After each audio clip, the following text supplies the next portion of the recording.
To briefly translate, the Shaykh says that the poem is divided into three sections. The first section, Sidi al-Ghawth is talking about himself, his state, his wayfaring, his knowledge, his annihilation. The second section, he is talking about the Qawm, the people of Allah, what they are, who they are, what they experience. And in the third section, he's talking how to witness and see things through the light of God. So the question is, the question of the brother says, here Sidi al-Ghawth says that whenever he remembers the Lord, his heart shakes to his longing, or for his meeting or longing.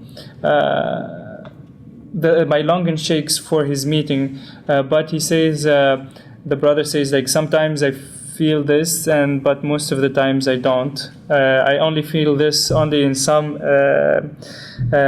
times when I do dhikr. The Shaykh says, he asks, is this just true for me, or is this just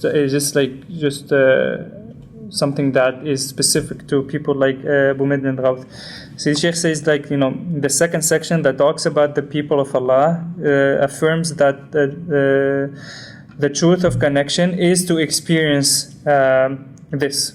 So whoever claims connection needs to have experienced this. This is a didactic poem, basically, because Ibn Arabi teaches us that, calls Abu Madyan al-Ghawth the teacher of the teachers. So this is basically teaching us through a poem the station of the people of connection.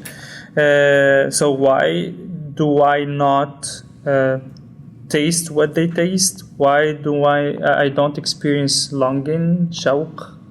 Why my heart does not shake? Because simply I do not remember Allah.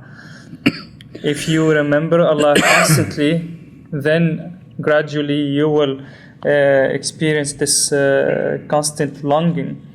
And we have already explained what remembrance and reflection are. So remembrance must be constant remembrance, as the Quran says, and reflection must be the reflection on the creation of the heavens and the earth. You want to experience what this poem is teaching you, you need to be amongst those who remember Allah constantly. That's why if you remember Allah constantly through the permission, then you will experience connection. And if you dive into during this remembrance, you will dive into the witnessing. Then you will experience connection, link, union, whatever you want to call that. You will enter the divine presence. Here, this is a description of the people of connection, the people of divine presence. The problem with us is that we want to taste what this poem is telling us about and what other poems are telling us about, but without doing anything. We just don't want to do the work. We don't want to do the spiritual struggle or the mujahada that's needed to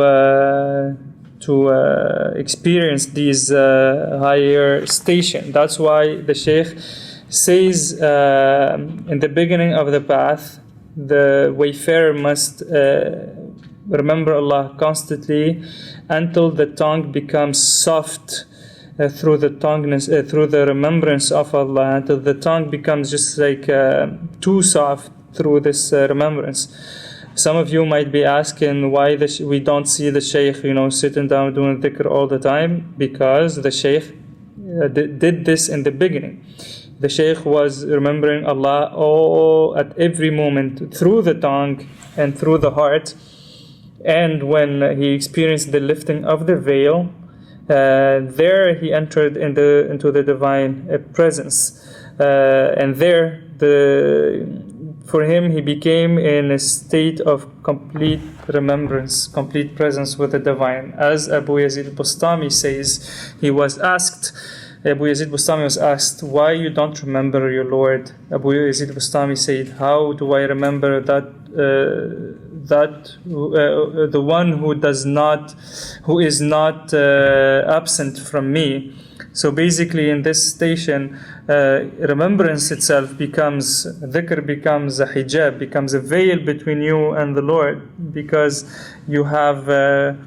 You are present with the Lord, so who are you remembering? You are already there with the divine. The words of the people of Allah is exalted. It is high, from a high station of annihilation and connection. That's why this poem, shakes the hearts. But if you just give it to someone who's just interested in aesthetics, like a poet, for instance, he might say, this needs this and that. This is maybe like we need a better rhythm, better rhyme. Prosody is not perfect.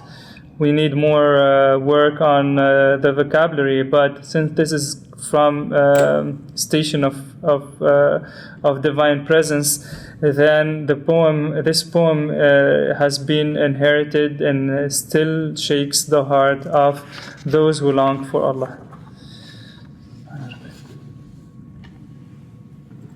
اللهم صل على سيدنا محمد وعلى آل سيدنا محمد كما صليت على سيدنا إبراهيم وعلى آل سيدنا إبراهيم وبارك على سيدنا محمد وعلى آل سيدنا محمد كما باركت وصليت على سيدنا إبراهيم وعلى آل سيدنا إبراهيم في العالمين إنك حميد مجيد. سبحان ربك رب العزة عما يصفون وسلام على المرسلين والحمد لله رب العالمين. وجزاكم الله كل خير وأدامكم الله فخرا وعزا إلى يوم الدين. بسم الله. All right, thank you everybody for attending the event. It was great having everybody here. Thank you Sidi Shaykh. شكرا لكم Sidi Shaykh على حضوركم. And yeah, feel free to get some more soda, some water, and come talk to the Shaykh if you want to. Thank you.